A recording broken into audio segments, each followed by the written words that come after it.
महाराज की जय। प्रेम से बोलिए श्री सद्गुरु महाराज की जय।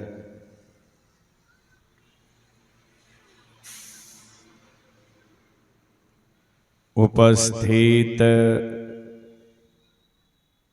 परम श्रद्धेय महात्मागण,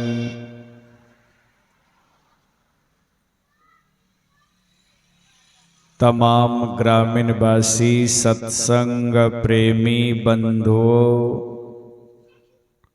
माताओं एवं धर्मशीला बहनों, सबों के हृदय रूपी सिंहासन पर विराजमान परम पिता परमात्मा को मैं बार बार नमन करता हूँ।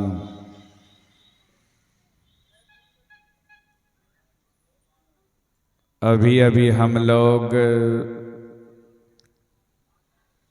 सत्संग योग ग्रंथ से पाठ श्रवण किए।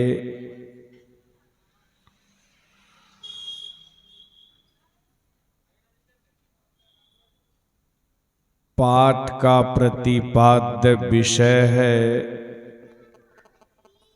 ईश्वर का स्वरूप।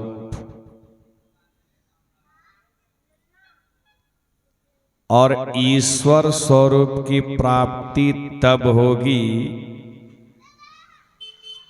जब आप मन लगाकर सत्संग करेंगे।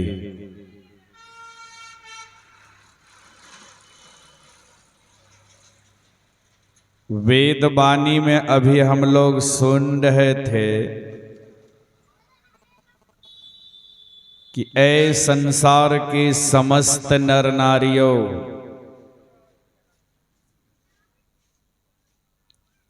अगर परम पिता परमात्मा का साक्षात्कार करना है, अपने आप को जन्म मरण के चक्र से मुक्त करना है, परम शांति पद की प्राप्ति करनी है, तो इसके लिए सर्वप्रथम बुद्धि योग करने की आवश्यकता है। उसके बाद मानस योग करने की आवश्यकता है। फिर अग्नियों के ज्योतियों का योग कर योग के इस दृढ़ भूमि पर अपने को सुदृढ़ कर लेने की आवश्यकता है।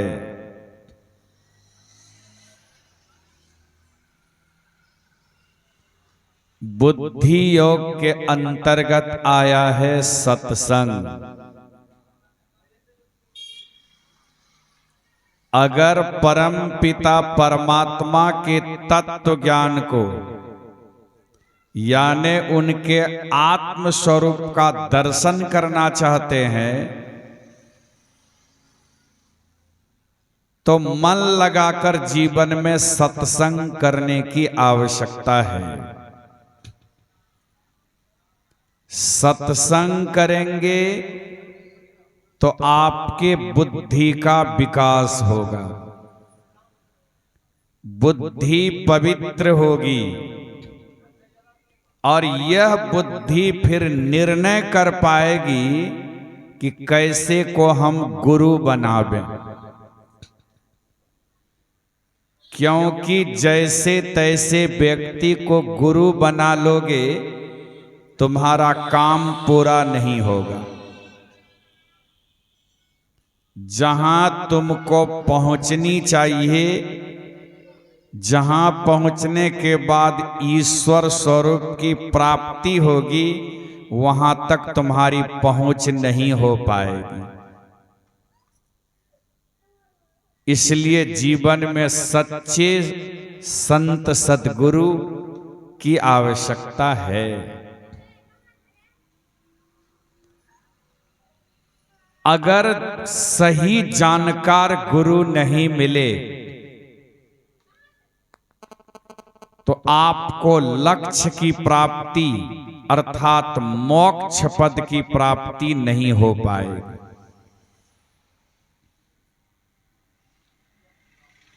साधारण सी बात लीजिए, आपको जाना है सहरसा, क्योंकि सहरसा हम लोगों का जिला है। जिला का काम सबों को पड़ता है, कोई न कोई काम हो ही जाता है जिला का। तो जाना है सहरसा, लेकिन सहरसा जाने की रास्ते की जानकारी आपको नहीं है। आप इससे पहले कभी सहरसा गए ही नहीं, तो किन्हीं से पूछना पड़ेगा कि नहीं, हमको सहरसा जाना है अमुक काम से, लेकिन हम तो इससे पहले कभी सहरसा गए नहीं, हमें रास्ते की जानकारी नहीं, इसलिए किन्हीं से पूछना तो पड़ेगा। तो आप जिनसे पूछ रहे हैं कि हमको सहरसा जाना है, सहरसा जाने की रास्ता बता दीजिए, संजोग आप जिनसे पूछते हैं उनको भी अता पता नहीं है कि सहरसा किस होकर के जाना है, कौन सी गाड़ी पकड़ के सहरसा जाना है, उनको भी पता नहीं। तो क्या वह सही बात बता पाएंगे? नहीं बता पाएंगे। आपको जाना था सहरसा, तो बता दिया आपको मधेपुरा जाने की रास्ता। आप गाड़ी पकड़ के कहां पहुंच गए? मधेपुरा। काम था सहरसा का, भटक गए कि नहीं? और मधेपुरा जाते जाते आपका समय समाप्त हो गया। अब जो काम होना था सहरसा में, वो काम करने के लिए अब समय लास्ट हो गया, अब उस काम होने वाला नहीं। काम बिगड़ गया कि नहीं? काम बिगड़ गया। महापुरुषों ने कहा ठीक इसी तरह से हम लोगों को जाना है मोक्ष धाम, लेकिन मोक्ष धाम जाने के लिए, प्रभु धाम जाने के लिए उस रास्ते की जानकारी हमको नहीं है। कैसे हम प्रभु धाम पहुंचेंगे? तो किन्हीं से पूछना होगा कि नहीं? आप जिनसे पूछ रहे हैं उनको भी पता नहीं है। आप तो भयंकर चेहरा देखकर, लंबी लंबी दाढ़ी, बाल, जटा है, मोटी मोटी रुद्राक्ष माला पहने हुए हैं, चंदन लगाए हुए हैं, लाल पीला हरा वस्त्र पहने हुए हैं, भयंकर चेहरा है। आप सोचते हैं बहुत बड़े बाबा हैं, यह बहुत बड़े साधु बाबा हैं, ये तो हमको मोक्ष पद तक जाने की रास्ता बता देंगे। लेकिन उनको खुद पता नहीं है, खुद वह बाहरी पूजा पाठ आडंबर में लगे हुए। तो आप जो उनसे मेल करेंगे तो वे क्या करेंगे? कुछ न कुछ तो बता देंगे ना। क्या बताएंगे? जैसे वो बाहरी आडंबर पूजा पाठ में लगे रहते हैं, वही पूजा पाठ में आपको भी लगा देंगे। आपको जाना था मोक्ष धाम, लेकिन आपको बाहरी पूजा पाठ में लगा दिए। ये बाहरी पूजा पाठ से मोक्ष धाम जाना नहीं होता है, क्योंकि संत कबीर साहब के वाणी में आया, मुक्ति न होबे नाचे गाए, मुक्ति न होबे मृदंग बजाए, मुक्ति न होबे साखी पद बोले, मुक्ति न होबे तीरथ डोले, कहे कबीर मुक्ति भल होई, सार शब्द जाने जो कोई। ये बाहरी आडंबरी से मोक्ष अर्थात ईश्वर स्वरूप को आप नहीं जान पाएंगे ना। बाहरी आडंबर या पूजा पाठ करते करते आपका समय समाप्त हो गया, यानी आपकी आयु समाप्त हो गई। आप दुनिया छोड़ के चल दिए तो कहां जाएंगे? मोक्ष धाम जाने वाली रास्ते की जानकारी तो हुई नहीं। मोक्ष धाम जाने के लिए आप तो मेहनत किए नहीं, आप मेहनत किए हैं बाहरी पूजा पाठ स्वर्ग धाम जाने की। और जिस स्वर्ग धाम के विषय में भगवान राम के वाणी में आया, यही तन कर फल विषय न भाई, स्वर्ग स्वल्प अंत दुखदाई। बार बार जन्मते मरते रहना होगा। इसलिए सच्चे गुरु चाहिए, जानकार अनुभवी सद्गुरु चाहिए। जब तक अनुभवी सद्गुरु नहीं मिलेंगे तब तक आपका काम पूरा नहीं होगा। इसलिए सच्चे गुरु चाहिए। एक बार भगवान बुद्ध अपने परम शिष्य मौदगल्याण के साथ कहीं चले जा रहे थे। चलते चलते एक जगह भगवान बुद्ध बड़ा जोर जोर से हंसने लग गए। मौदगल्याण पूछते हैं, गुरुदेव आप इतना जोर जोर से क्यों हंस रहे हैं?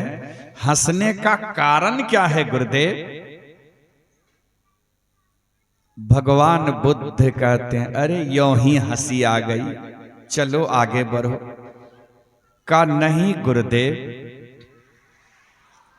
आप त्रिकालदर्शी महान संत हैं,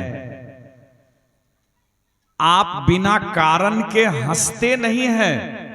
हंसने का कोई न कोई कारण तो जरूर होगा,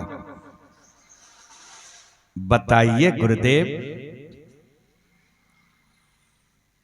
अगर हमसे कोई गलती हुई, हमसे कोई भूल हुई है, तो आप तो हमारे ज्ञानी गुरु हैं और आपका मैं अज्ञानी शिष्य हूं। बताइए गुरुदेव, हम अपनी भूल का सुधार करेंगे। भगवान बुद्ध ने कहा, मौदगल्याण अरे तुमसे भी कोई भूल नहीं हुई है, कोई गलती नहीं हुई है। मौदगल्याण पूछते, गुरुदेव तब आप हंसते क्यों हैं? यहां कोई तीसरा व्यक्ति है भी नहीं, आप हमारे गुरुदेव हैं, मैं आपका शिष्य हूं। दोनों गुरु शिष्य में कोई विशेष बातचीत भी तो नहीं हुई जो हंसने वाली प्रसंग होती तो आप हंसते।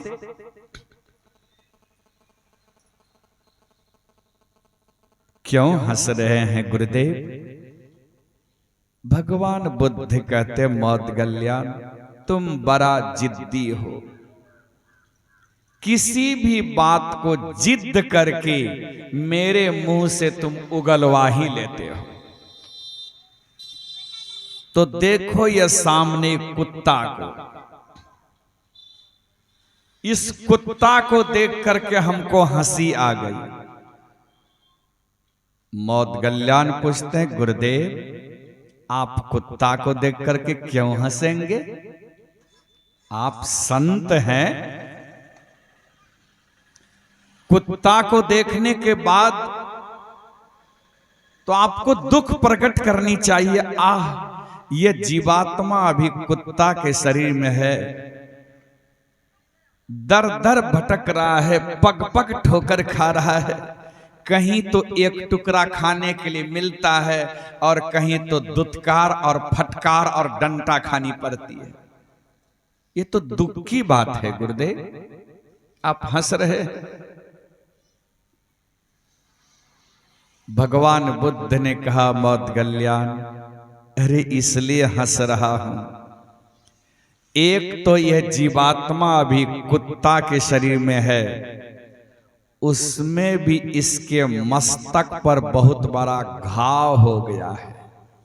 इसके माथे पर बहुत बड़ा घाव हो गया है, और घाव ही नहीं, बहुत बड़ा बड़ा पिल्लू फड़ गया है। उस घाव में पिल्लू फड़ गया है, और वह पिल्लू सब इस कुत्ते के मस्तक के मांस को नोच नोच कर खा रहा है। इस कुत्ता को असाध्य पीड़ा होती है, बहुत कष्ट होता है, बहुत दुख होता है। इस कुत्ता को कहीं शांति नहीं मिलती है। देखो देखो कितना छटपटा रहा है कुत्ता, कहीं शांति नहीं मिलती है। मौत गल्याण, इसको कोई देखने वाला भी तो नहीं है। अरे एक होता है पालतू कुत्ता और एक होता है फालतू कुत्ता। पालतू कुत्ता जो होता है तो उसको तो देखने वाले मालिक होते हैं, लेकिन फालतू कुत्ता का कोई मालिक नहीं होता है। एक गाय जंगल में चर रही थी। संजोग एक बाघ उस गाय को देख लिया, और देखा तो वह अपना यम बनाने लगा, निशाना बनाने लगा, ऐ इस गाय को पकड़ के हम खा जाएंगे। वह मुंह बाए गाय को पकड़ने और खाने के लिए आ ही रहा था, तब तक गौ माता की दृष्टि गई उस बाघ के तरफ। गौ माता देखते ही डर गई, अरे बाघ तो हमको खाने के लिए आ रहा है। डर के मारे गौ माता भागने लगी। कहा जाता है मरता क्या नहीं करता। अरे अपनी जान बचाने के लिए लोग क्या नहीं करता है। वह गौ माता भी अपनी जान बचाने के लिए भागने लगी। भागते भागते संजोग बीच में एक नाला आ गया सामने। अब नाला को पार करके उस पार जाना है, क्योंकि पीछे से बाघ आ रहा है हमको पकड़ने। तो गौ माता क्या की, उस नाला में प्रवेश कर गई। और नाला में संजोग से दलदली था, धंसना। वह गौ माता जैसे नाला में आगे बढ़ी, आगे चल करके वह दलदल में जाकर धंसना में जाकर धंस गई, फंस गई नाला। अब तो वह गौ माता न तो आगे जा पा रही है न पीछे हो पा रही है, फंस गई दलदल में। तब तक बाघ उस नाला के किनारा पहुंच गया। बाघ सोचने लगा, ये गाय तो जाकर के फंस गई है दलदल में। अगर हम भी पैदल चलते हैं तो हो ना हो हम भी फंस जाए जाकर। पैदल नहीं चलेंगे। बाघ क्या क्या निशाना बनाया, और निशाना बना के इतना जोर से छलांग लगाया, सोचा बाकी छलांग लगा के गाय के पीठ पर जाके बैठ जाएंगे और तब गाय को मार के हम खा जाएंगे। छलांग तो लगाया, लेकिन उतना जोर से छलांग नहीं लगा पाया। उछल करके बाघ गौ माता के 2 हाथ पीछे ही गिर गया धंसना में। बाघ भी धंसना में गिर गया, और इतना जोर से उछला था बाघ, गौ माता के पीठ पर नहीं जा करके गौ माता के 2 हाथ पीछे ही धंसना में धंस गया। अब तो बाघ भी ना तो आगे जा पा रहा है ना पीछे, धंस गया, फंस गया बाघ भी। तो गौ माता कहती है, अब खाओ हमें। कैसे खाओगे? बड़ा मेरा पीछा किया था हमको खाने के लिए, खाओ कैसे खाओगे? आप फंस गया ना दलदल में। तो बाघ कह रहा है मैं फंस गया तो क्या तुम भी तो फंस गई है। अरे जो गति मोरा सो गति तोरा, रामा हो राम। गौ माता कहती है मैं फंस गई हूं जरूर जरूर, लेकिन हम अकेले नहीं हैं, हम किसी मालिक के सहारे जी रहे हैं।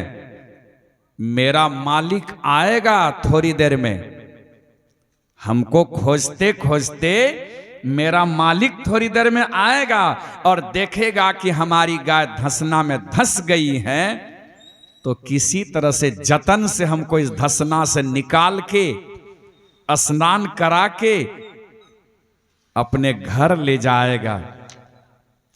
तुम्हारा कौन मालिक है? तुमको कौन इस धसना से ऊपर करेगा और तुमको स्नान कराएगा? बातचीत कर ही रहे थे कि तत्क्षण वह गौपाल अपनी गाय को खोजते ढूंढते वहां पहुंच गया। देखा कि अरे मेरी गाय तो धसना में फंस गई है। वहां पीछे देखा बाघ भी फंसा है। समझ गया कि ओ यही बाघ के डर से हमारी गाय भाग रही थी, ये बेचारी फंस गई है। दो चार व्यक्ति को और बुला लिए, कहा चलिए भाई साहब देखिए हमारी गाय फंस गई है धसना में। बड़ा जतन से उस धसना से निकाल करके गाय को ऊपर किए और बढ़िया पानी से उसको धो धकार के स्नान करा के गौ माता को अब गौपाल लेके जा रहे हैं। तो गौ माता फिर देखती हैं बाघ के तरफ।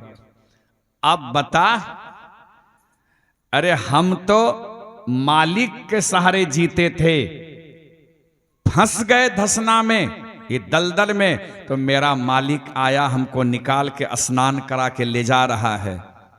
अब तुम्हारा मालिक कौन है? तुमको कौन ही धसना से निकालेगा? अब उसी में तुम तरप तरप कर मरो और सरो उसमें। अब कहने का भाव यह, जो मालिक के सहारे जीता है, जो मालिक के सहारे जीता है, उसको तो देखने वाले कोई हैं, उनको मदद करने वाले, उनको सहारा देने वाले कोई हैं। और जो अब तक मालिक के शरण में नहीं गया है, उनको देखने वाले कौन? तो मालिक कौन? अरे हारे सबके ऊपर संत मुकुट सरदार हैं, सबका मालिक सदगुरु हैं। सदगुरु तो राजाओं के राजा, ये सबका मालिक सदगुरु हैं। बाबू, जो सदगुरु के शरण में आ गया है, जो सदगुरु से आकर के शिक्षा दीक्षा ले लिया है और जो ईमानदारी पूर्वक शिष्टाचार, सुच्याचार, सदाचार का पालन करते हुए सदगुरु के बताए हुए मंत्र का जप कर रहा है, सदगुरु के बताए हुए इष्ट मूर्ति का ध्यान कर रहा है, दृष्टि साधन और नादानुसंधान का अभ्यास कर रहा है, समझिए वह मालिक के सहारे जी रहा है। हम लोग अगर माया रूपी धसना में, इस दलदल में फंसे हुए हैं, बार बार संसार में जन्मते मरते रहते हैं, तो आज नहीं तो कल हमारे सदगुरु रूपी मालिक इस दलदल से, इस माया के धसना से निकालकर कभी न कभी शांति पद की प्राप्ति करा ही देंगे, कभी न कभी मोक्ष पद की प्राप्ति करा देंगे और वह परम पिता परमात्मा से मिल करके जीव एक में एक बन जाएंगे। कभी न कभी होगा। हमारे आराध्य देव की वाणी में तो आया है, अरे जो सदगुरु के शरण में चले गए और सदगुरु से सदयुक्ति जान करके जप ध्यान कर रहा है, उनके तो दोनों हाथ में लड्डू हैं। अगर ध्यान योग करते करते ईश्वर स्वरूप की प्राप्ति हो गई, शांति पद की प्राप्ति हो गई, तब तो ठीक है, नहीं तो शरीर छूटने के बाद दिव्य शरीर धारण करके स्वर्ग लोक जाएंगे और विशाल स्वर्ग सुख भोगने के बाद फिर दोबारा संसार में जन्म लेंगे तो मनुष्य शरीर में आकर के जन्मेंगे, श्रीमान कुल में जन्मेंगे, प्रतिष्ठित कुल में जन्मेंगे, धनवान कुल में जन्मेंगे। अगर विशेष संस्कार होगा तो संत महात्मा का बेटा बेटी बन करके जन्मेंगे, संत महात्मा का बेटा बेटी बनकर के जन्मेंगे, संतों के गोद में खिलाए जाएंगे, संतों के गोद में। गुरु महाराज ने कहा, अरे मोक्ष प्राप्त करना तो बहुत ऊंची बात है, लेकिन जो गुरु से जुक्ति जान करके भजन करता है, जब तक भजन पूरा नहीं हो जाता है, जब तक निर्वाण पद की प्राप्ति नहीं हो जाती है, तब तक उस जीव को बार बार मनुष्य का शरीर मिलता रहेगा, श्रीमान कुल में जन्म होता रहेगा। तो क्या कम बड़ी उपलब्धि है क्या? हमारी जीवात्मा को इतर जोनि में जाना नहीं पड़े, हाथी घोड़ा कुत्ता बिल्ली चूहा सर्प के जोनि में जाना नहीं पड़े, बार बार सुंदर सुंदर मनुष्य का शरीर मिलता रहे, यह कम बड़ी उपलब्धि है, बहुत बड़ी उपलब्धि है। यह होगा भजन करने से, भजन करने से। तो आइए सभी मालिक, सदगुरु रूपी मालिक के शरण में, आज नहीं तो कल गुरु हम लोगों को शांति पद की प्राप्ति करा ही देंगे, मोक्ष पद की प्राप्ति करा ही देंगे। लेकिन जो अब तक मालिक के शरण में नहीं आया है, अर्थात जो अब तक संत सदगुरु के शरण में नहीं आया, संत सदगुरु से सदयुक्ति नहीं जान पाया है, उनसे शिक्षा दीक्षा नहीं लिया है, उसका मालिक कौन है? वो बार बार संसार में जन्मेगा, मरेगा और भवसागर में गोता लगाता रहेगा, उब डूब करता रहेगा, कभी उनको आवागमन के दुख से मुक्ति नहीं मिलेगी। तो आइए, मैं कह रहा था भगवान बुद्ध का प्रसंग। भगवान बुद्ध कहते मौत गल्यान, अरे इस कुत्ता के मस्तक पर जो घाव हो गया है, पिल्लू फर गया है, ये दर दर भटक रहा है, कहीं इनको शांति नहीं मिलती है और देखने वाला भी कोई नहीं है।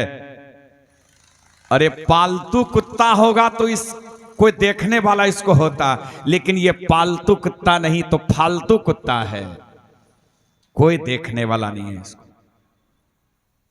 तरप रहा है। मौत गल्यान कहते हैं, गुरुदेव आपकी बात हमें समझ में नहीं आती है।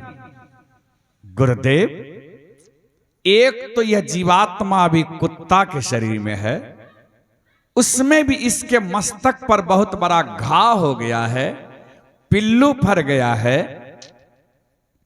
छटपटा रहा है, असाध्य पीड़ा होती है इसे। गुरुदेव, इस दृश्य को देख करके तो आपको दुख प्रकट करनी चाहिए ना, विशेष रूप में आपको दुख प्रकट करनी चाहिए, और दुख प्रकट नहीं करके आप हंस रहे। तब भगवान बुद्ध कहते मौत गल्यान, अरे इसलिए हंस रहा हूं, इसलिए हंसी आती है हमें कि आज ने यह जीवात्मा कुत्ता के शरीर में है और इस तरह की दुर्दशा हो रही है इसकी। मौत गल्यान, यह जीवात्मा इससे पहले मनुष्य के शरीर में था, और मनुष्य में भी एक ठाकुरबाड़ी का महंत बना हुआ था, एक ठाकुरबाड़ी का महंत बना हुआ था, और इनको अपना ज्ञान तो कुछ था नहीं, बहुतों को यह शिष्य बना लिया था, बहुतों को शिष्य बना लिया था। शिष्य लोगों को सही ज्ञान दे पाता था नहीं, शिष्य लोगों के दुख भरी आवाज को यह सुन पाता था नहीं, आंतरिक पुकार को यह सुन पाता था नहीं, और शिष्यों के दुख दर्द को यह मिटा पाता था नहीं, शिष्यों के समस्या का यह निदान कर पाता था नहीं, लेकिन शिष्य लोगों का धन ठग ठग करके खाता था। यह शिष्य लोगों का धन ठग ठग के खाता था। उसी का परिणाम मौदगल्याण यह हो गया है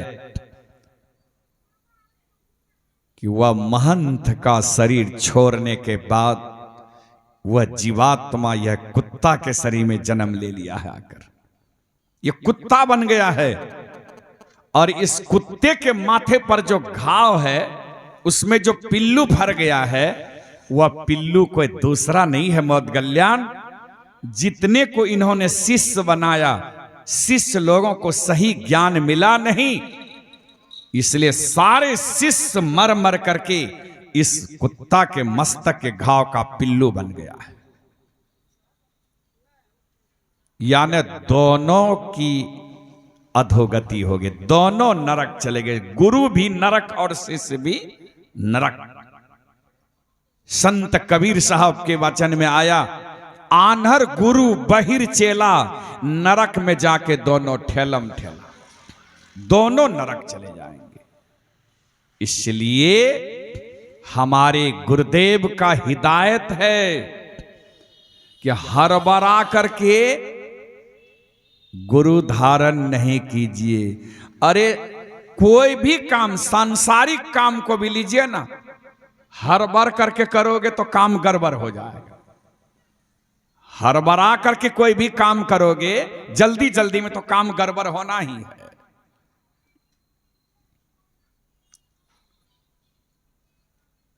हड़बड़ा करके नहीं, और देखा देखी भी नहीं, दिल कबूल करे तब। इसलिए हमारे आराध्य देव महर्षि में ही परमहंस देव जी महाराज का उद्घोष है कि गुरु से दीक्षा लेने से पहले, भजन करने की जुक्ति जानने से पहले, कम से कम 6 महीना पहले से मांस, मछली, अंडा, शराब, बीड़ी, खैनी, गांजा, भांग का इस्तेमाल करना छोड़ो। जीवन में शुद्ध और पवित्र भोजन को अपनाओ, और बराबर साधु संत का दर्शन और सत्संग करते रहो, तो स्वतः आपके अंदर में वह ज्ञान उत्पन्न हो जाएगा कि कैसे को हम गुरु बनावे। स्वतः ज्ञान हो जाएगा, क्योंकि बुद्धि पवित्र हो जाएगी। यह बुद्धि निर्णय कर पाएगी कि कैसे को हम गुरु बनावे। संत वाणी में भी आया है, पानी पियो छान और गुरु करो जान। तो क्या गड्ढा का भी पानी छान के पी लोगे? ये गंदा नाला का भी पानी छान के पी लोगे? स्वास्थ्य खराब हो जाएगा कि नहीं? अरे नहीं, इस वाणी को उल्टा करके पढ़ो। पानी पियो जान कहां का पानी है, और गुरु करो छान। गुरु में छानबीन करो। गुरु में छानबीन करने की क्षमता होनी चाहिए ना आपके अंदर में। गुरु महाराज सत्संग योग के 4थे भाग में लिखे हैं कि और ज्ञान के कितनों प्रकांड विद्वान कोई क्यों न हो, कितनों कोई चिकनी चुपड़ी बातें बनाते हो,